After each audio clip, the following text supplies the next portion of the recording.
Just one very big question. Should Britain become a secular state? To debate this, we've assembled distinguished philosophers, secularists, humanists, churchmen and believers from various faiths on both sides. And they'll be encouraged by our very lively York audience.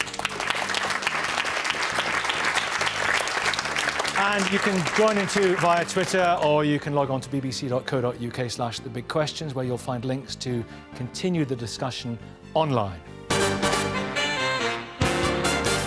Well, the last census shows how religious belief has changed in Britain. Despite a growing population, there are 4 million fewer Christians now than 10 years ago, making up only 59% of the population in England and Wales. And a quarter now say they have no religion at all. And the fastest growing religious belief is Islam, which has risen by 75% to form 5% of the population. It's estimated that by 2018, Christians could be in a minority, and currently the Church of England can only lay claim to 4 in 10.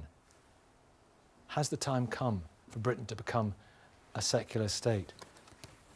Well, Bishop Nazir Ali, it's always great to have you on this programme. It's good to be here. Fewer Christians than ever before, more people of no faith than ever before, more people of different faiths than ever before. Surely we have to think very seriously about becoming officially a secular society, a secular state. Yes. Well, I think the question is not just about more or less people. The question is, what has brought this country to where it is today? So take constitutional monarchy. Constitutional monarchy is taken directly from the Bible. I can give you chapter and verse if you like. The idea of representative government arose in a Christian milieu. The Charter of Liberties of Henry I, followed by Magna Carta, were all inspired by Christian ideas. So the question is not the privilege of this or that church, but what we are going to do with this heritage. Now, whatever the figures may say, I have not found any energy in this country for a secular state. If there is, I'd like to know about it. It's not just the history, it's also what will you do today. I mean, I have just written an article on the coronation service. The coronation service is a deeply Christian service. It's a service of Holy Communion. And in it, the Queen professes to uphold the laws of God and the true profession of the gospel. Now, do people want a secular coronation service? I have not found much opinion in that way, and certainly those who are going to be in charge of it are not planning such a service. But this is not about an irreligious society. It's about a society which recognises all religions and those of no religion at all. It's about equality, isn't it? Well, of course it must do so. I mean, and it is the Christian faith that has led to the recognition of such freedom and plurality. So it's our core...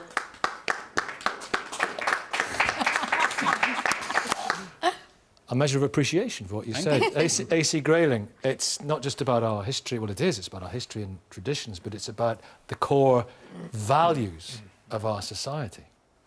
Well, we now see from the census returns that there are many different opinions about how we should live together responsibly in our society. And the point about secularism is it's not for and against religion as such, but it's about the place of religious voices in the public square and the place about voices that don't have a religious commitment. So it's about inclusion, it's about everybody. It's about making the public square a place where everybody can have their say. Everybody has a right to have their say, to try and persuade people to their point of view. But to privilege one kind of faith, or even worse, one church in the public square, is implicitly to disadvantage other people and to send the message out that there is just one right way to think about things and one line that everybody has to toe up to. Really, secularism is about inclusion. It's about making sure that everybody has their say. And it's also about recognising that all the different faiths, and of course there are many of them, and there are many different varieties and flavours of particular faiths, that none of them should be given a predominant position. That the historical reasons why the Church of England has this massively overinflated presence in the public square is now something of the past. And what we should do now is to see the public domain as somewhere where all of us, believers and non-believers alike, of all the different kinds of attitudes, should be treated equally and with equal respect. This actually... Baroness, if you'll allow me, I'll Well, I get beg your pardon. the church because the Church of England got a dishonourable mention there. From Well, I'm very glad to hear Professor Grayling say what he's just said, because that is not how he writes. I mean, in his writing, he tells religious people to go back to the private sphere and tells them they have no place in the public sphere. So is he taking back what he has written? But may I continue, or would you like him to answer that? What would you like? What would you like? I'd like to continue. Okay. But I'd like to answer that, if I may. May I answer you, Bishop? Of course, please. Because I think you have misread me. I've said again and again that we all have our views, and we all are perfectly entitled to put our views. But what we have to recognise is that our views must get the support that is genuine, that you know, 3% of the population of England will go very regularly to a Church of England service. I don't know where you get those figures from. I mean, where are those figures from? Check them up. BBC Soul of Britain figures, 23% regular and 40% occasional churchgoers, and more than 50% once or twice a year. So I don't know where you get those figures from. Well, 1.7 million people in a month, apparently. But listen, this is the thing: people in a true secular society, people are neither advantaged or disadvantaged because of their belief or lack of it. Absolutely not true. Because if you actually look at France, which is a constitutionally secular country, you find the tyranny of secularism. Yeah. So in a country where people can dress as they wish, Muslim women are not allowed to dress as they wish because the state dictates it. But it needn't be. We are a very different country. It needn't be, as you describe it, a tyranny of secularism here. You should be arguing, should you not, Baroness, in favour of secularism, because in all religions, including your own, are given equal status. But I think that in Christianity there is understanding of a faith that decides people to take different paths. In secularism, there is actually an understanding of no faith, and therefore people of all faith are marginalised and feel actually disempowered. We're talking about different forms of secularism. Well, hang on, Jonathan Remain. We hear this a lot, Rabbi Doctor. We hear this a lot. This is what the secularism means to a significant amount of people. It means the onward march of what they describe as militant atheism. I think what we actually want is neither a dominance of one or the other, but inclusivity of all, because actually we are already a secular state. It just so happens we have an important Christian and religious history, and also, I would say, a lingering culture. I mean, every year I, a Jew, and a Sikh send each other Christmas cards, so we communicate through the church. But the point is that although the country is secular, the institutions aren't. And yes, we have a secular marriage and secular funerals, but for instance, over-representation of the church in the House of Lords, we have over-representation of faith schools, and the problem is we need to do really what we do with the Queen. In other words, that the Church of England should have a ceremonial role, but not an executive or legislative role. And with the Queen, she's the titular head, but she has no power. It's a very British solution, which allows everyone to be included. But it actually seems to me that when you actually talk about over-representation in the House of Lords, you know, you have a group of bishops, but you also have always had a much greater number of Muslims in the House of Lords than you ever did in the House of Commons. But these are, if you'll allow me, these are unelected religious representatives in the legislature. The only other country I can think of where that happens is Iran. Yeah, and that's true. Yes. Is that true? That is true. That is true. The only other country, and I don't think that's a shiny example of a country that we want to be like. You know, I think well, hang on, I'll come back to you, Bishop. I'll come back to you, Bishop. The Iran example is completely irrelevant. And can I just say, as an Iranian, that first of all, the Iranians claim to have an election. And second of all, although there is a religious pervasiveness, I think that kind of pervasiveness is very similar to the pervasiveness of secularism when it becomes militant. Absolutely. And I so don't know any secularists actually who are executing people. No. Gita. I don't know any secularists who are executing people because they're believers. Stalin and how about the guillotine? Wait, hang on, We're talking about very different One second. I think this is an important point. Paul Because you Mao said, but this is interesting, Because you said you don't know any secularists who are executing people, and you immediately said Stalin. Yes. Stalin was not a secularist. Well, what because was he? secularism recognises you can adhere to whatever you want. But listen, Stalin in theory.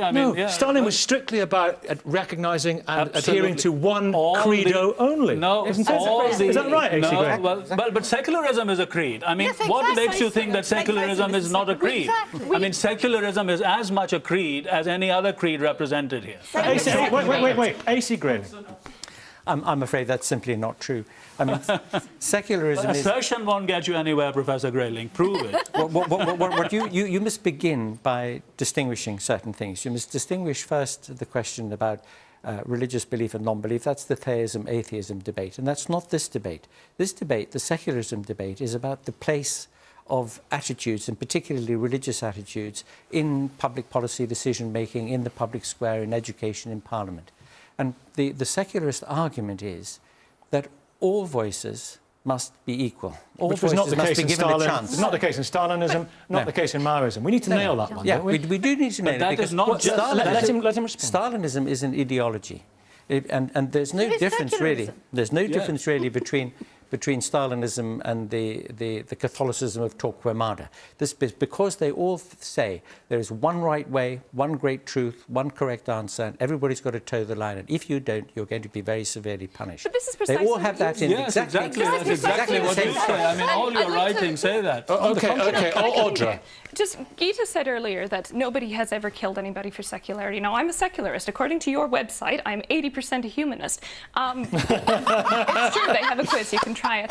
But we go to war in this country for what we consider to be humanitarian ideals. We go to war to save human lives. We go to war for human rights.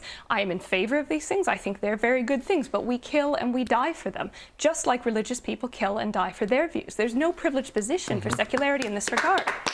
Simon Hill, what's your understanding of secularism? Because under Mao, under Stalin, under Hitler, under Torquemada, there was only one way accepted. Absolutely. What's your understanding of secularism? It's very different from that, isn't it? I think secularism can mean two very different things. It can mean a situation like we have in France, in which non-religious belief is privileged, in which religious people are banned from wearing what they choose in public, which is not the sort of secularism I believe in. What I believe in is a situation of religious liberty in which we all have freedom to express our views, practice our religion or live out our non-religion. On an equal footing. On an equal footing, and to publicly promote them and campaign for them. And I believe that as a Christian because I don't believe Jesus taught that we should claim privileges for ourselves that are denied to others. That is utterly contrary What to about the Jesus' core teaching. values that have shaped the traditions and history of this country, as argued very articulately by Bishop Nazir Ali, which we will be jettisoning? Not Well, necessarily. some of those values are very different to others. There's always been lots of forms of Christianity. Christianity has inspired people to campaign for justice, to campaign against slavery, against racism. But at the same time, when people say Britain used to be a Christian country, I want to know, was Britain Christian when it was engaged in the slave trade? Was Britain Christian when the British Empire was committing genocide in Tasmania and setting up concentration camps in South Africa? These are things that have been done in the name of Christianity, but have nothing in common with the teachings of Jesus, who stood on the side of the market.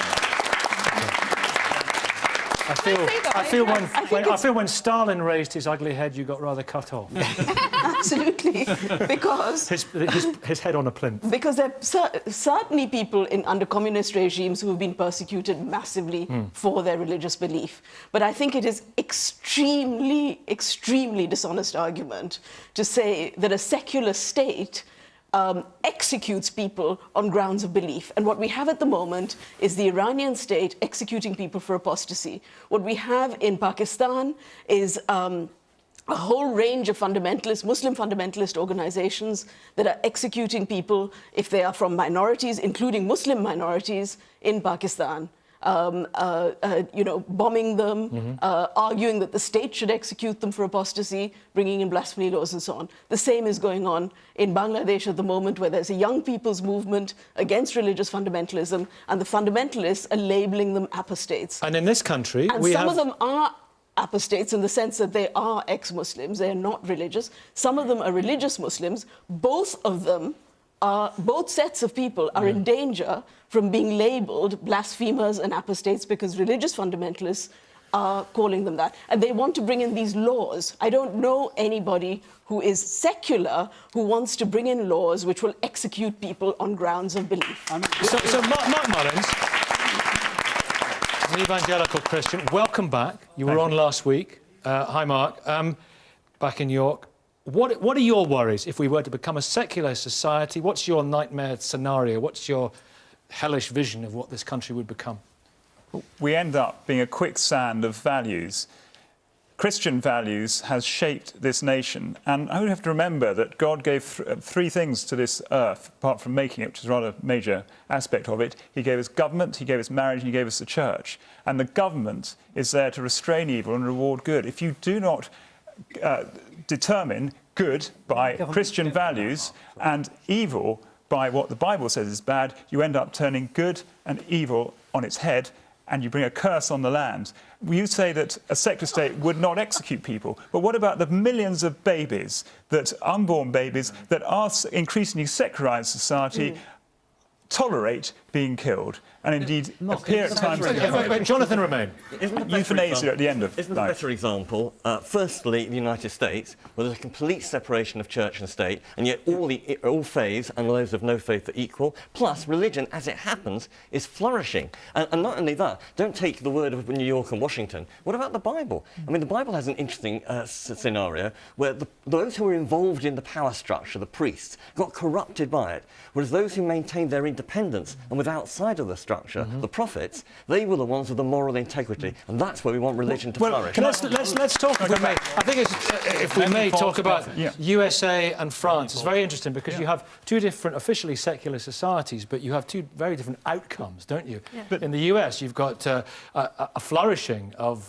religions and sects, not all of them benign, arguably because it's not within the state structure. And in France, of course, you have this sort of openly expressed hostility, Miriam, don't you, to religion from people and to the displaying of religious symbols. And you've lived in France. Well, we have that today, but in some defence, if I might, of the country from which I hail, originally secularism, of course, was to create a state which was no longer under the tyranny of the Catholic Church. Can I read from the French Constitution, actually? Which would give equal access to all citizens. I think it might be quite useful. This is in the French Constitution, 1958. The Republic neither recognises nor salaries nor subsidises any religion. And at the same time that the laws came in about secularism, in order to give equal access to all citizens, there was instated a law giving freedom of conscience to all citizens, so freedom of religion. But obviously what we see today, to me, is not secularism. I don't think that secularism in and of itself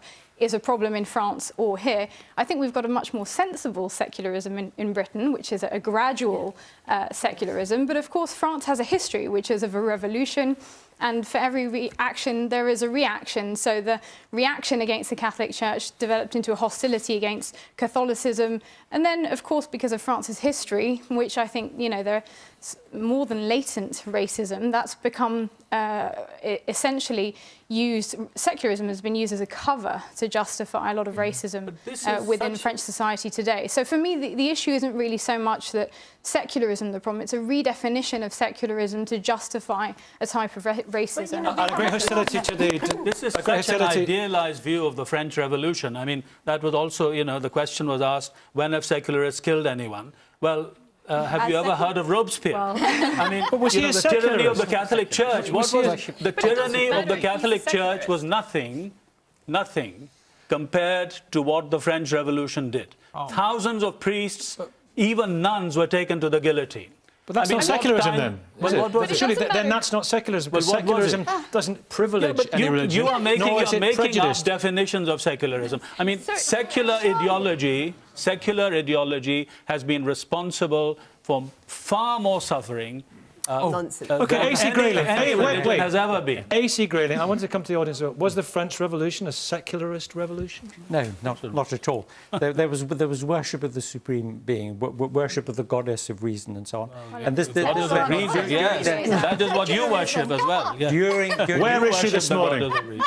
During the 2 or 3 years of the worst successes of the French Revolution, under whatever name they happened, they pale into comparison with the centuries and centuries and Not at all. centuries of Not- oppression and tyranny and absolutely hardship imposed by Well, religions, yeah, but including your own, throughout European what about history. secular ideologies, National Socialism, Stalinism, Mao, Pol Pot, even Saddam That is Hussein, such a coward. Ba'ath Party. That is such a I mean, coward. secular ideology has got very bloody hands indeed.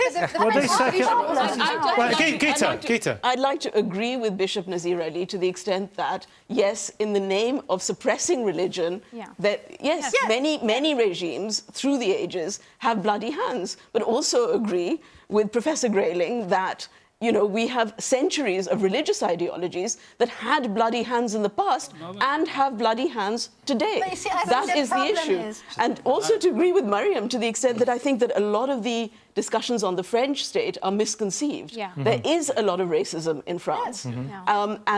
And we may disagree on precisely where that racism lies, because even though there's racism, and specifically directed against Muslims in France, as there is in Britain, there are also French Muslims who fight in the name of the French Republic for their equal rights, including the former Mufti of the Grand Mosque in Marseille, who is a secularist and a believer, but a secularist on the French model. Just as we have people here, Simon and Jonathan, who are believers and who are secularists. But what is happening to, for example, the religious displays in France? I mean, from 2004... The hijab and the burqa. And... Yeah, you weren't allowed to wear so-called ostensible signs, religious symbols in schools, allegedly in the name of women's rights and defending secularism. But what it actually led to was many young girls not being able to access education. Now, if you want to talk about fundamental values, how about free access to education for all citizens in a society? So that was one. But when I say that secularism has then been misused in France, it's now being used as a way to sort of eradicate religion from the public sphere. So has it fed what some people refer to as Islamophobia? Has it fed I think so, that? and perhaps not just Islamophobia, an intolerance of religion in the public sphere. So now that we've seen, for example, laws brought in which say that mothers of pupils who wear headscarves can't attend school events because of their headscarves. We've seen women in niqabs attacked in the street. And this is all essentially vindicated because of the laws. The laws empower people to think that they have a right to then take out their vitriol on people in the street. So, Mark, Can I say that Mark, in if I may... the law doesn't do anything about women who don't choose to cover and who are under huge pressure to cover, and nobody says anything about it. Well, that's not true. There are councils in this... It's not just a matter... The point is it's not the matter of choice. Women who... How do you decide genuine choice? In a situation where people are harassed, hugely harassed. If they convert out of Islam, they're harassed. If they become Christians, I, as an atheist and a secularist, spend a lot of my time defending people against religious persecution. And you find religious persecution from various communities against other communities. And South Asian Christians in this country are quite often under threat from other religious communities, and nobody wants to do anything about it. Can I ask you, Mark, that you're advocating here, you are very strongly arguing for a society that is based on religion, and presumably it would be a society that allows people to display religious symbols, yes? Well, would you allow people not to... exactly. Oh. Can I say what I'm in a slightly different The burqa, camp. the niqab, no? I'm more in the United States model, where the church should influence policy, should be recognised that by the state, that when it's restraining evil as given by our Maker, God. Would you It's God's defend people's world. right to wear the niqab and the burqa as a display, as a religious, displaying a religious symbol? Provided it fits with public policy concerns. There are times, for example, there was an immigration tribunal where the judge told a lady wearing a niqab that he had to ask her to take it off because otherwise he couldn't see her face and see whether she was telling the truth. And that's a public policy reason for not wearing the niqab. Now, so yes, you have to have limits to religious symbols. Of course you do. Common sense would determine that. I don't agree with that case. Can I just say that there is a real problem? Because we are hijacking both the notion of what faith is and the notion of what secularism is. What the Iranians are doing is against Islam, because Islamic teaching accepted all faith that preceded. We're arguing about what's being done in the name of course, religion. but yes, I That's have the to say point. that Religion has it's not. Islam may say whatever it says. I don't argue about the nature of the religion. It's the space that's given. Okay, Baroness Hafsa. Yeah. Just as religion has been hijacked, so has secularism. So that in name of secularism, in France, Islamophobia is now rampant. That is to say, you really are going to have difficulties as a Muslim to attend school ceremonies, to actually appear in the public, and you have people arresting you in front of the Notre Dame because you happen to be covered. Yeah. Now, and not niqab, just having just a headscarf. Yeah. So that you're actually confining Muslim women to the four walls that supposedly some Muslim tried to confine Muslim women to the four walls within the home. And it's both hijacked. Some hands have gone up. Wait a minute, everyone. Some hands have gone up. Let's see from the audience. And Naomi, I'll come to you in just a second. Good morning. Good morning. It's very interesting how the debate has turned on to Islamophobia when really we're talking about the influence of religion, of any religion, in the public sphere. That's the essence of secularism, and that's the issue we're talking about today. What secularism decides is that no religion, whether it's Islam, Hinduism, Christianity, Judaism, has any role in the public sphere. So, for example, we're talking about France, where there's a growth, with the growth in Islamic faith, as there is in the UK. It's very easy to target a Muslim in particular, especially a Muslim woman, because she overtly has a different, she has to wear the headscarf and the niqab.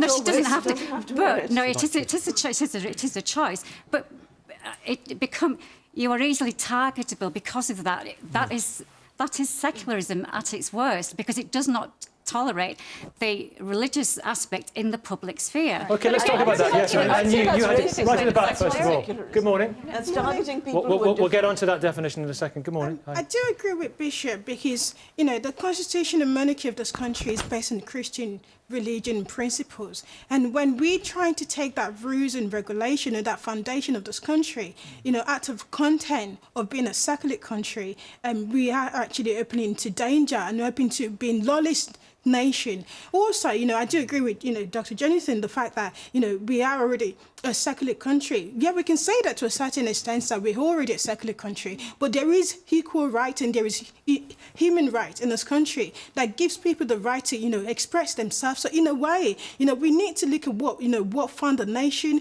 Are we taking, the principle of the country out of content so that we can make people happy? Okay. Then, that needs to be looked into. OK, and Naomi, what about the example of France? Has it given secularism a bad name?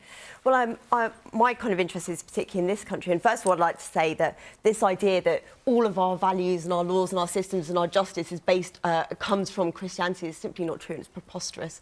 Well, this is again an assertion. Can you give us some examples of why what I would like to say is that people who are against secularism in this country are wishing and seeking to retain a privilege for an established church, despite the fact that people are clearly despite the fact that people are leaving Christianity in droves, despite the fact that people are leaving Christianity in droves, the church still wishes to have its privileges by sitting in Parliament over our laws, by controlling a third of our state-funded schools, and all those sorts of things, to wish to have influence on things like stopping gay and lesbian people from having full equality, etc., etc. Actually, secularism would get rid of that privilege, allow the church and people who are Christians to do what they want. What was being said before, secularism is actually very good for religious people because it doesn't enforce Secularism is very good for religious people because it makes all religious people equal. No particular credo is privileged. That's the argument. I'm sorry, but they're acting as if there's only one kind of secularity, OK? And you are talking about secularism, which is an ideological viewpoint. Being secular involves being able to draw on various different kinds of worldviews, see the wisdom and see the insights that they give us from different registers of meaning, whether it's immanent or transcendent. Being secular means drawing on a lot of things. Now, A.C. Grayling calls that cherry picking. I call it reflection, and I call it critical thinking. Yes, can I agree with that? What's really important is not so much the labels, but the values underneath them. And that if we stick to the values of equality and fairness and inclusivity, and say that religion certainly has a role, but not a dominating role, And that then doesn't that's come from Christianity, though, Tony. And what about Colin? What's your story? Because we've got Colin here. We've got Colin over here, and Colin, let's listen to Colin over here. Yeah, Colin, you displayed a palm cross on your van, didn't you? I did. Yeah, and that's the one. You see? Hang on, you're under arrest. So you lost your job. Yeah, it began at the end of 2009. I'll be very brief, but I'd had my palm cross on my van dashboard for well over 14 years. And one day my manager came and just says, take it out. And I asked why. Anyway, this went on and on and on. More senior managers went on for 6 or 7 weeks. And I got fed up of it. I was being harassed. So I put a grievance in, and we went through this long, drawn-out procedure, and I asked a couple of questions. Why is it a problem when I've visited thousands of tenants' homes as an electrician over the years? All my work peers, nobody's complained. No tenants, no managers, no supervisors. Right, what did he say? What was the problem? Well, they couldn't answer it, but what were interesting were in one of the meetings, which were like getting into March, middle of March 2010, the Equality and Diversity Manager said, well, OK, you've had it in 14 years, but the demographic profile of ethnic minorities in the Wakefield area has altered over 14 years, and someone may complain. Did anyone get in your van during those 14 years? Anyone else get in your van? Well, if I had an apprentice with me... Did he complain? No complaints whatsoever. They did produce, after about 2 months, they produced a letter which had no author, no signature, no address, nothing. Anybody could have. And it wasn't even about me cross as such. It were mentioned in passing, but it wasn't a complaint. Where are you from? Where do you live? Wakefield. Wakefield. So you'd had a Leeds United pendant there, you know, no one would have complained about it? No, absolutely not. So is this the madness of that the road of secularism will lead? Well, No, I mean, I think what's best if we establish a principle that diversity is fine, but there are boundaries. So I have no problems with a cross on a van, a Sikh wearing a turban or whatever. I have no problem with a Muslim headscarf. I do, to be honest, have a problem with the face veil. Not because it's religious, not because it's Muslim, but because it actually... number one, it impedes social interaction, and number two, it actually breeds suspicion at a time when we're trying to break down barriers But that's actually your opinion, because there are a lot of women who feel much safer from harassment. So then we need to create a society in which they can feel safe. Yeah, you might one day create that society, but it doesn't happen to be here now. And there are a lot of women who actually feel very well protected, because I think one of the real problems that actually feminism to cover their face entirely? Absolutely. I don't think that's an acceptable way of behaving. Wait a minute, Jonathan. Jonathan. Push for it. Just because it's cultural doesn't mean to say it's acceptable. But it's we don't allow polygamy, even though that is culturally acceptable in the Bible or in Islam. But you do allow school uniforms. AC Grayling, what's your position on the displaying of religious symbols? Because we've seen some cases recently, haven't we, which have come to the European Court. Well, I think in general, of course, people are perfectly entitled to wear and decorate themselves as they like. What's being missed here is that in the case of both Turkey and France, which are constitutionally secular countries, the request being made to citizens is that when they come into publicly funded spaces like courts and schools and elsewhere, that they come as citizens. They come first and foremost as French or Turkish citizens, and then as men and women. And only after that, whatever their personal choice of outlook or belief happens to be. The thing about some of the religious symbols that people wear, and especially the dress which is so associated with Islam, is that it makes an incredibly loud statement which says, you must treat me according to one chosen identity. And what the French state wants to say... I'll be with you in a minute. Let him finish. What the French state is trying to say is, when we provide a public service to everybody, to all our citizens, we treat them just as citizens. And if you're coming to us expecting that we're going to be influenced in one way or another by some identity that you've chosen and want to be regarded as the principal identity, then we want to reassert this point that we're on a level playing field here and everybody is together. And I think that's the underlying point. Now, in practice, of course, it has resulted in blinding the state wrongly to many of the different needs that people might have in the great projets outside Paris, for example, immigrant communities where discrimination and lack of educational opportunities and job opportunities are hidden behind this different veil. And that is a problem with all veiling. So I think what we need to do is to try to get the intention right, to try to understand that there is a very positive intention behind it, even though we in this country would be much more generous and tolerant. Okay, Miriam. Positive or paternalistic? Paternalistic is what it sounds like to me. Let me tell you, you're assuming that somebody wearing a headscarf wants to have their identity filtered through that premise at all times, and I can tell you for a fact that that's not true. Secondly, I think you're misrepresenting what the French state is attempting to do through the secularist projects in its essence, which wasn't that when you come into school as a pupil that you have to be devoid of religious identity, but it is that the school itself should not impose any particular religious or ideological outlook, and that in that sense it should reflect the diversity of its citizenship. What you're essentially supporting is the ideological outlook of a very small minority of typically white men in power, who then get to impose their understanding of what citizenship means to what is now a very diverse citizenship. The Assemblée Nationale is over 80% white men. These are the men dictating to brown women, typically, what they can and can't wear. For years and years, I belonged to a group called Southall Black Sisters in this country, which had to fight for the rights of minority women. And a lot of those struggles are now being characterized in the way in which you're mischaracterizing those struggles. Now, in France, there were similar groups, Ni Put Ni Soumise was one, and other groups of French women from Muslim backgrounds, some of whom may have been believers, some of whom were not, who were arguing around the issues of the veil in school and so on. And some of them felt that they didn't go as far as wanting to the burqa ban on the street. So there are a lot of different opinions among French Muslims on it. It isn't just some. Yes, there's a racist discourse as well. There are a lot of very complex discourses going on at the same time. But let's understand what's happening with the issue of veiling is that it is being, however much young women or older women say they choose to adopt it, there's also a strong push by Muslim fundamentalist organizations to declare the veil mandatory. And they have issued Bishop Nazir Ali, Bishop Nazir Ali,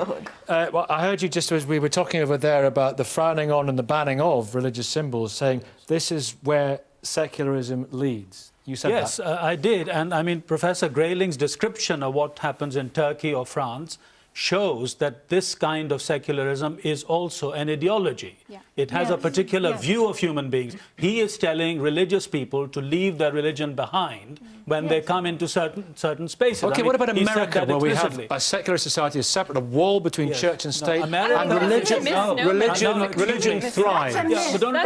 Let me say, the United States has a separation of church and state. That does not mean it is a secular society. Have you ever read the Declaration of Independence? Exactly. It begins with the divine providence for human beings and human society. The US is a polarized state. Yes, you mustn't confuse separation of church and state with a secular society. It can this is what I'm trying to argue for Britain. I am not arguing for the privileging of any church. I have resigned as a diocesan bishop. I have no privileges.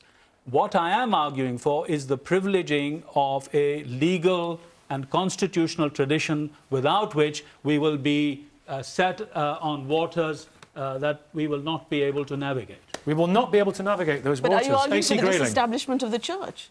What we're arguing for is we're saying that God should come first and the state second. You're arguing the state should come first and God second, and therefore you will put Christians out of jobs because the state's values end up turning the Christian values on their heads. And we're finding already Christians are losing their jobs. They're going to the European Court of Human Rights, and conscience is not being recognised because it said, well, you're in a state job or whatever it is. And this is the mistake of our society. And what Professor Grayling is doing... We're saying people should come first. People should come first. I'll give you an example. Not God. But we're saying God should come first, and then the state should take its values from what God says. Well, let's hear AC Grayling. May I just say, go into a kindergarten, any kindergarten in any school in this country, and have a look at the children of 3, 4, 5 years of age. no matter where they come from. My own little daughter went to a school where 36 different languages were spoken, every conceivable background, every faith community, every ethnicity. And those children made no differences among themselves. We adults have to work extremely hard to teach them differences, to divide them one from another. You're a Muslim, you're a Christian, you're a Tory, you're a Labour. And all these artificial divisions which cause so much harm in our world are artificially imposed. Well, let's talk about schools. If we were able to get rid of all the things that you people want to impose on them in the way of these divisions and these outlooks, it would be a very, very much better world. Well, let's talk about education. Let's talk about education, if I may, because in the time available to us, because a third of the maintained schools in this country are faith schools. We're talking 68% of those are COV. Why should the non-religious pay for the education of the religious when they're discriminated against and neither able to go to send their children to those schools, nor in fact very often to work in those schools? Well, we are actually sitting in a Church of England school, the motto of which is to lead people to God, Deo Duce. That is where we are now. And if you look at the admissions policy of this school, you will see it is open to the community. Of course, it seeks to be a Christian community, but it is also open to the rest of the community. And if you talk to the people who teach here and who study here, you will find that it is inclusive.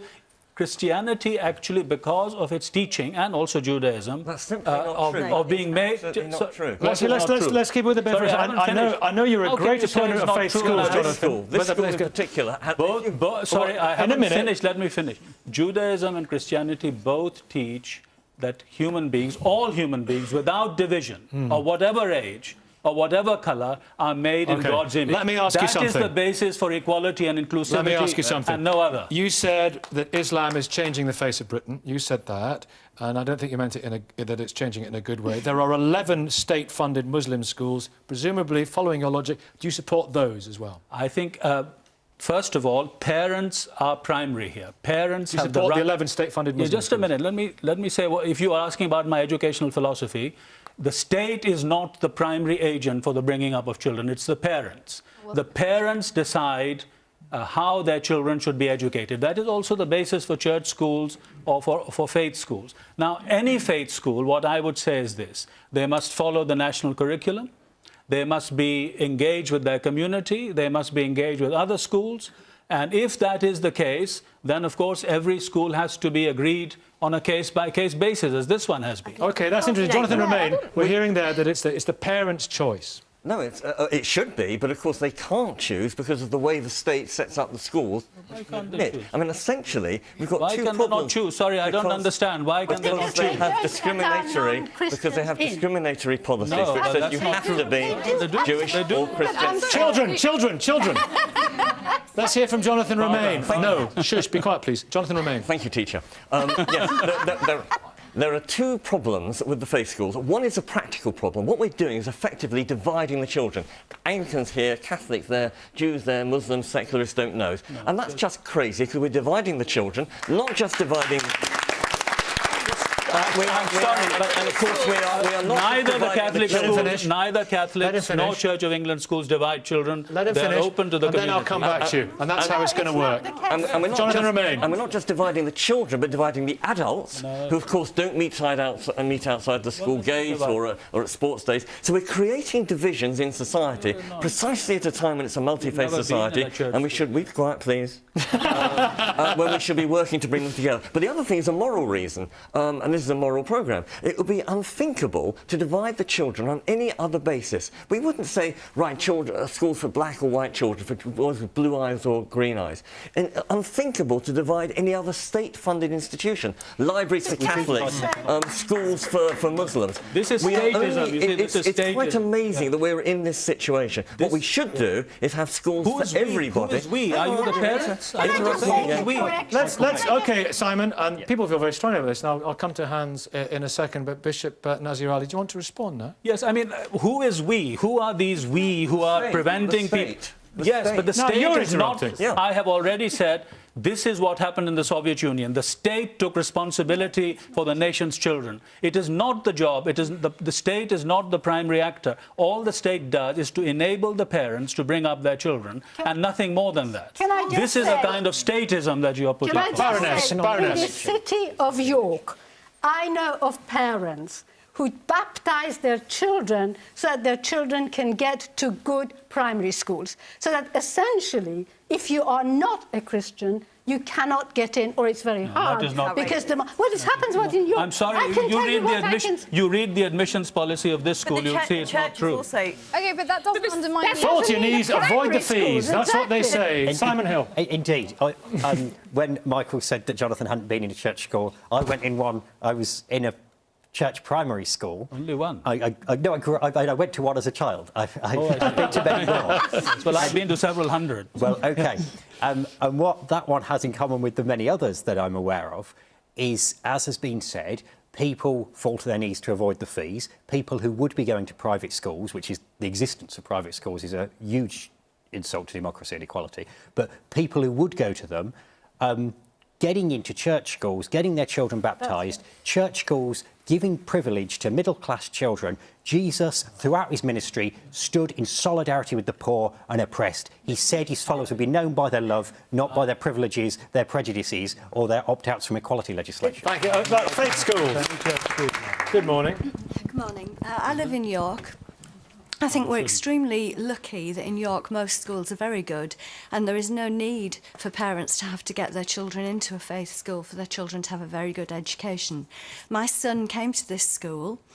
He's 17. I'm a Christian. I work for a church, but my son is actually an atheist, and the only subject he got an A in at GCSE was RS, because even though he's an atheist, he was given a very good education in religious studies, and that was a broad education respecting all faiths and all opinions. That was at this school. OK, and you say. Hi. Hi, good morning. This gentleman here, he said we should put... Which gentleman? Sorry, the one that's sitting next... I just don't know his name, Mark. sorry. Mark. Mark. Mark, hi, thanks.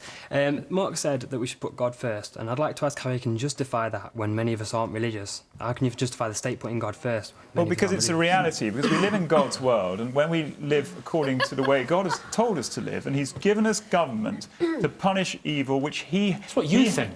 Well, that's what the Bible teaches, and it's Well, what if you don't agree with the Bible? Well, this is a difficulty. This is a battle of truth. What we have on the other side That's of it... why secularism sorts it out. It acknowledges lots of different types of truth. Secularism, in effect, says... No, secularism says that God doesn't exist. We take him out of the equation. doesn't. We put He's him a secularist. We take him out of the primacy that he is Jew, and we ensure that children are, if possible, taught the same model, so that God, yes, you can choose him, but he isn't really the main thing. The main thing is the state, and you will grow up... If you have children, then why should you impose your religion on your children? Shouldn't it be their children? Well, you don't impose them, you teach your children, and you allow them... You allow them, you teach them the values, and you allow them to choose. And because Christianity, the gospel of Jesus Christ, is the truth, you trust that they will choose it, and you teach out of a good conscience, because you believe it's true, because you've done your research, you've read your Bible, which I suspect most of these others haven't. No doubt Mr. Grayling's written his own. OK, Mark, as an alternative. Do you see Simon over there? I do see Simon. He's a secularist. He is. And he's a Christian. Well, yes, of course, labels... You see, what I would think that was Mark refusing to recognise as a Christian. are just that. And how does he work out his Christian life? Are you questioning his faith? I'm saying that I cannot determine what he means when he simply says he's a Christian. Mark, it means a number I love of Jesus as much as you do, and I seek to follow him. We both seek to follow Jesus. We're both fallible. We will both make mistakes in that, and perhaps one day we'll find out if either of us are right. But the one thing that isn't fallible is the Word of God contained in the Bible, and that's what we should... of it are. OK, Naomi, and then AC, one at a time. Naomi first. To go back to the point about inclusion and discrimination... And schools. In schools, the Church of England, the Catholic Church, supported by other institutions, have an incredibly powerful and vociferous lobby fighting to retain legal privileges for those schools which are funded mostly 100% by the state, to discriminate in employment against teachers and against teaching assistants in some schools, not just head teachers, but also barring atheists and people of the wrong religions from promotion in those schools, fighting to have schools to have their own admissions criteria so that they are allowed to say we don't want any Jews at this school, we don't want any Christians or atheists at this school, we only want this particular type of child at this school, and I think it's really outrageous.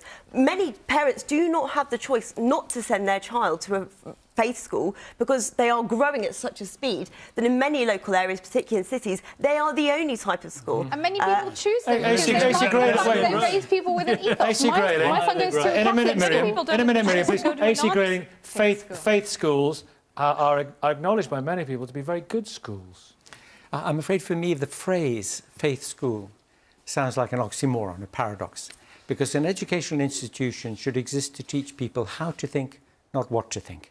And the very concept of a faith school is that one way or another, even if it is a school which lets in people of other faiths or none, is going to have as much as it can in the way of tendentiousness. Now, if you only look at the school that we're in at the moment, it's got a massive crucifix on the front wall. All around the school there are Lord's Prayer and quotations from the Bible. I mean, it's crammed down your throat in this school. I was astonished when I walked into it because, you know, having read and heard about faith schools being built around the country, I didn't realise how very coercive the presence of such a school might be. Are those scriptures bad for children?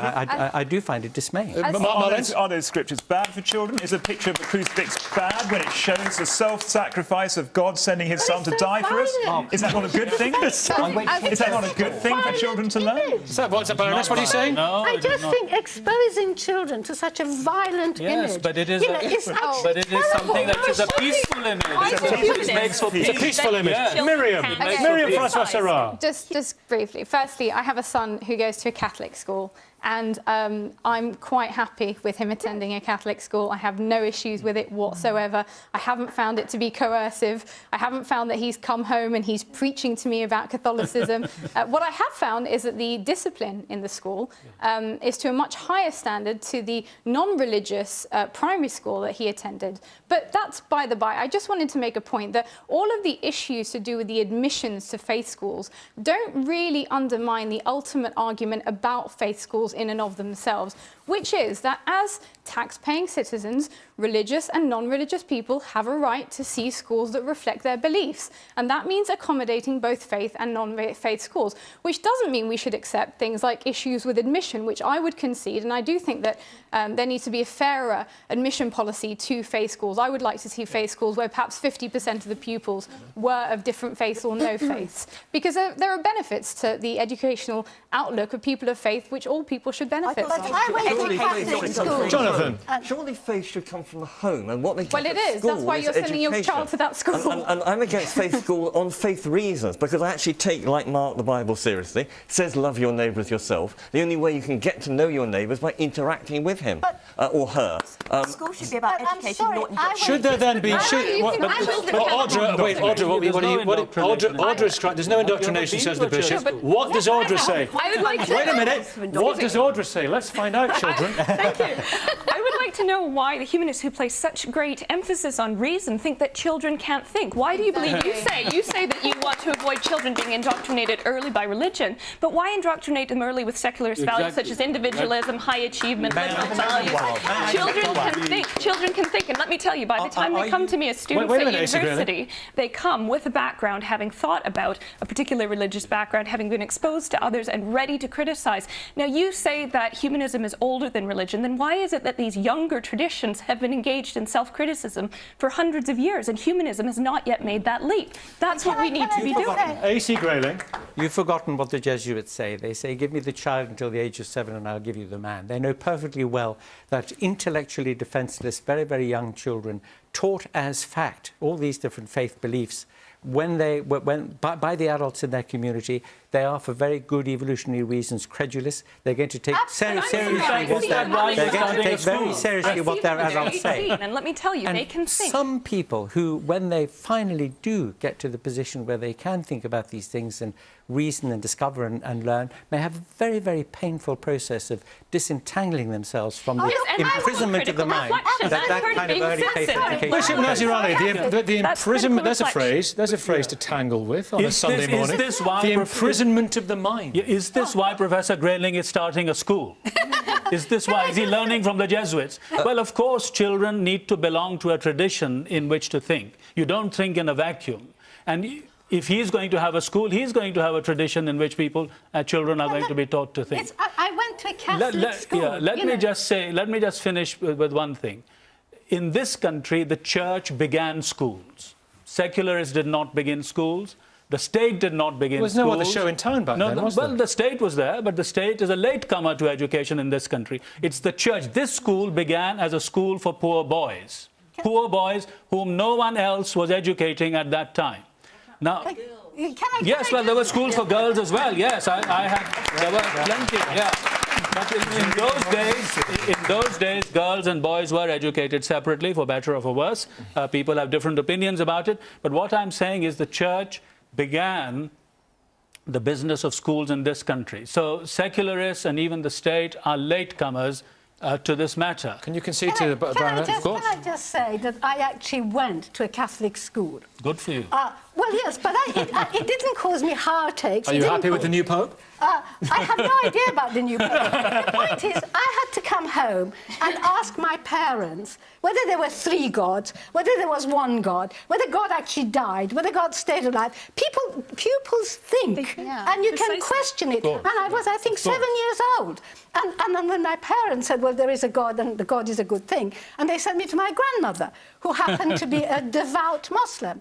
And what she told me has stayed with me for life and had stayed with me through my Catholic education. What did she tell you? Which she said to me, God is beyond conception, which is why it worries me when people have a microscopic conception of what God is. Yeah, the second point for the Baroness. The second point is that God does not need us. We need God, and we find our pathways. And sometimes the pathways is through Catholicism, sometimes it's through Islam. It's us. We are the seekers. And some people, like Professor Grayling, doesn't need God. Jolly good for you. But many of us do. And we need to have a state that has an understanding of those who seek God. Because I think there is a real tyranny of secularism. And that's why I want to go to a religious person to respond to that. Simon Hill. OK, we need a state that has an understanding of and an accommodation for those who seek God. I think I'm finding this debate difficult because we seem to have set up 2 alternatives. You're not the only one. On one side, we've got this extreme secularism, such as France, which makes laws about what people can wear in public. On the other side, we've got this idea of, Mark's idea of privileging Christianity, privileging somebody's interpretation, and then describing that as putting God first. What I'm arguing for is religious liberty, which is not saying you can't come into a school wearing your religious symbol. It's not saying you can sit in Parliament if you lead a particular religion. It's saying that religious groups, non-religious groups and positions should be free. People should be free to worship, to engage in debate like this, to hand out leaflets on the street if they wish, not free to discriminate, not free to say you can only teach at our school if you follow our religion, but free to proclaim their views. And that, but are you and that is why I reject the French system. That's not the real lived experience. Well, and that's your vision. Are you quite that's the vision we can work towards. And that's the vision which we are going to end on. Thank you all so much indeed for taking part. I'm sure this debate's going to continue on Twitter back after Easter, April the 7th on Oxford. From now, goodbye from everyone here in New York. Thank you for watching. Alistair Darling is among the guests next on BBC One with the Sunday Politics.